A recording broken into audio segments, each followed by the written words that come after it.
Hello everyone, welcome back to Jeep Federation. Today we're going to swap out our 7-inch headlights. These are the bi-LED RGB headlights that we had from before. And basically we're going to go with our new 9-inch LED headlights with DRLs and also low beam and high beam functions. This is going to be a low beam, and essentially you'll have reflectors on the side here to give you the high beam function. Now this is a true 9-inch. A lot of companies out there, they actually will make a one piece, but essentially the lens is still a 7-inch lens, but it just has a really thick border, which and then they'll call it as a 9-inch. But this is actually a true 9-inch based off of the original headlights in regards to the size of the bucket, in regards to the size of the lens. So everything that your original headlight basically had, except obviously with an upgraded projector, DRL, halo, and LED. So what comes with this? As you can see here, you obviously have two headlights. They are marked on the rear for right and left.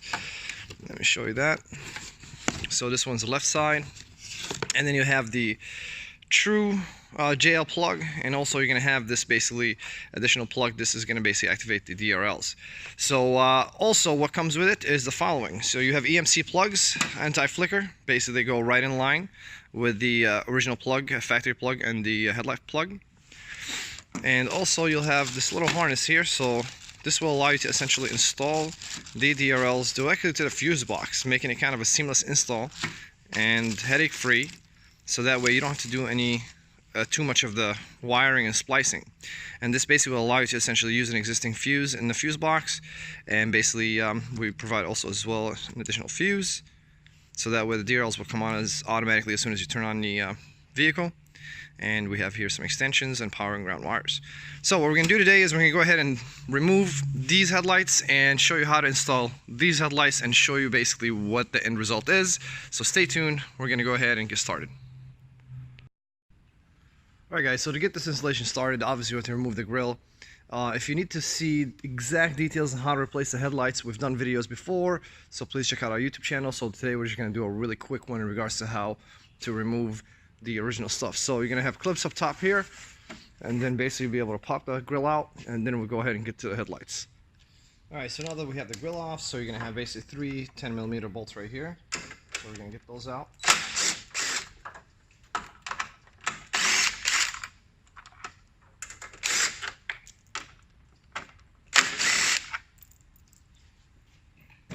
And then the headlight just pops right out.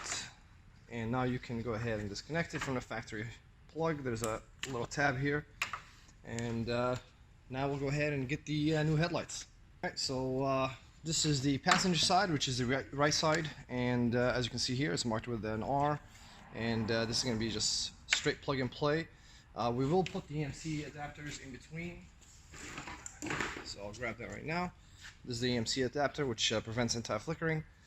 And we'll go ahead and plug that in here. Plugs right in, lock into place, and then we'll do the exact same thing on this side. Plugs right in, then basically we'll put that in, and now we'll just match the tabs.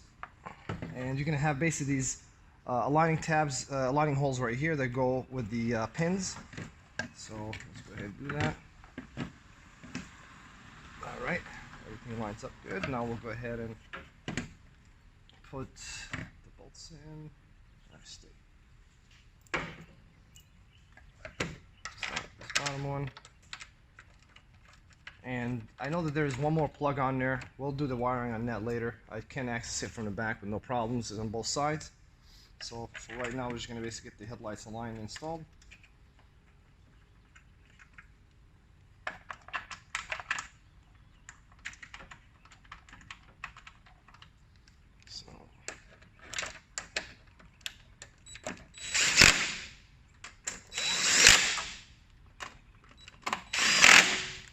And also, one other feature that I did not mention, might as well to mention now, is that these are adjustable. So it does have adjustment screws in the back to allow you basically to adjust the headlights up and down. And that's definitely a key feature of this headlight. Something that no other headlight basically has on the market, but you do have the option with the factory headlights. So now that we have the headlight installed, we're going to go ahead and move on to the other side, and I will get back with you here once it's time to wire things up. Alright, so as you can see, I have both headlights installed. Now, just let you know also that this does come with installation instructions. It does have two different methods of installing. Personally, I prefer method number one, which is the most I think that's the most common installation method that everybody's going to use, which is essentially allowing you to use the fuse extension to go into the fuse box, which allows basically the DRLs to come on automatically whenever you turn on the vehicle. So we're going to go ahead and start with this method. Alright, so to continue the installation, we provide you with this harness here, and essentially, as you can see here, you have a short side for a plug and also a long side. So this side will go to the passenger side, which is closest to the fuse box, and this side will go to the driver's side. And then on this end, basically, we're going to have a power and ground. So the ground, we're just going to basically ground onto the body. The power, that's where we're going to install basically that little fuse extension, and we're going to go ahead and install underneath the fuse box. So I'm going to go ahead and get that started, and we'll walk you through it here in a second. Basically, what I did here is you have the one plug from the headlights, and then you have basically the other side, which I'm going to basically run underneath the shroud right here, and I'm going to zip tie the wires to the existing wiring here from the factory, and it goes all the way on the opposite side where basically I'm going to connect the other ones. So one of the things that definitely have to be pointed out is when you look inside here, you can see this little notch right here. So you definitely have to make sure that you basically match it to the opposite side as well. Let me grab that here and show you how it looks like. As you can see here, there's a notch as well. So make sure you line those up so that way the power and ground is actually connected correctly. So once you do that, then basically we're going to go ahead now and we'll have this opposite side, which we'll find a ground for. And I'm seeing a lot of places where we can get some grounds, including the battery. And then we'll go ahead and basically do the fuse connection thing underneath the fuse box, and I'll walk you through how to find the fuse and basically how to connect it. Alright, so I went ahead and zip tied the wiring down here and basically ran the additional wiring, which is the power and ground, from underneath basically this harness right here, underneath this box, coming down here. And what we saw here is that there's a couple of ground points already. So what I did is I undid this one, which is a 10mm, and then basically the wire just slid on there, and that's easy. So now the last thing that we have to do is we have to connect this to the fuse holder. And once we do that, we're going to go ahead and connect to the fuse box. So the fuse is an F52. And based on this diagram here, the F52 is located right here, the second one from the right. So we're looking for these two Ks, which are, to get a wide picture here, so these are the two Ks. So the Fs are right here. So essentially it is 1, 2, 3, 4. It's going to be basically the second one. I have a Sport, so basically I'm only utilizing this one right here, which is a 20. As you can see here, F52, which is the second one in from the right. And as you can see here, this is empty, so this is basically the fuse is going to have to come out, and it will go into the fuse holder, and then the fuse holder will actually go right in this location right here. So I'm going to go ahead and grab a little crimper and tie this into the fuse holder. Alright, so here we are. The fuse holder, this is the fuse that we provide, basically put it on the outside of the two slots. And then what we're going to do is actually remove the fuse from the F52 location and put it right here. And then this will slip in the original location of the F52. So for right now, what we have to do essentially is just crimp this on here.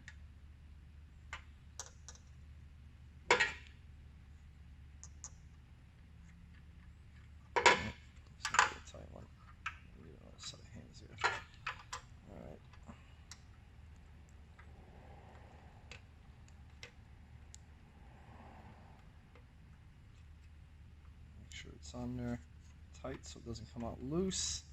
And just let you know that fuse is really tight when you insert it into the fuse holder, the one that we provide for you. So I assume that the other one's going to be the exact same way, so just take it easy when you insert it in, otherwise you're going to bend the fuse and then you're going to have to basically get another fuse to replace it. Alright, so this is nice and tight.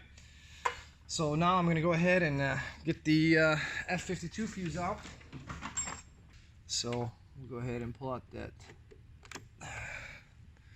This is the 20. I can go ahead and insert it on this side. Nice and slow because it is pretty tight in there. So you don't want to bend those. There we go. And then this essentially is going to go in the exact same location as the old fuse, which is once again it's the F52.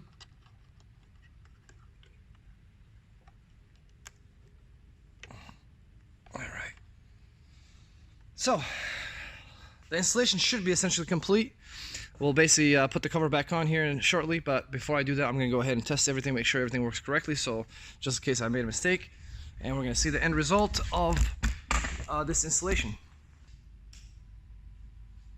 Alright, so I just started the ignition without starting the vehicle, and automatically we have the DRLs are on. Let me get a close-up of that.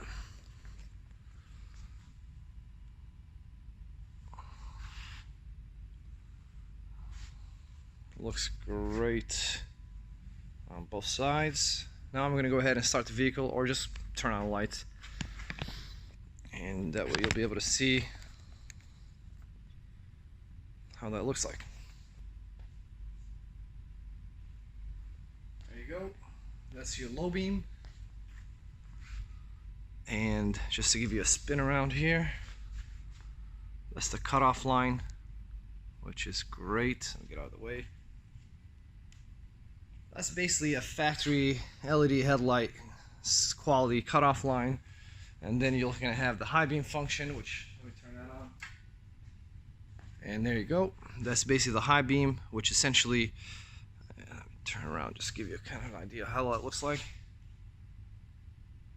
Now, just remember we are probably about only 10-12 feet away from that wall, so the high beam really will be a lot more.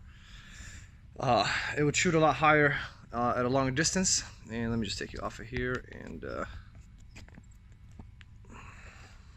get a close-up.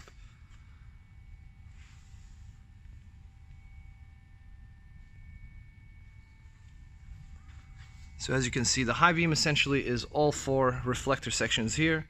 The low beam is right here, which is projected. And then you have all the DRL functions as well. And that basically concludes today's installation. I'm going to basically put everything back together, show you the final result with the grill back on there, and that should be it. Alright guys, here is the final result, and they look phenomenal. Let's get a closer look here.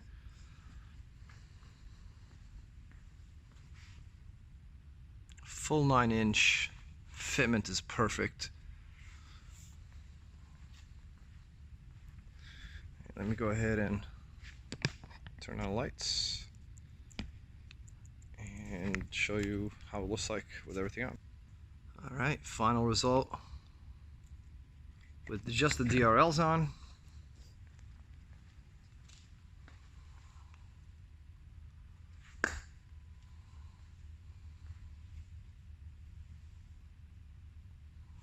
And I'll go ahead and turn on the headlights.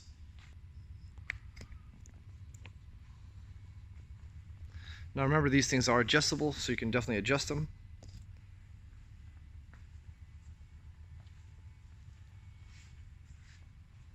Beautiful cutoff line. Just probably the best looking 9-inch headlights on the market right now.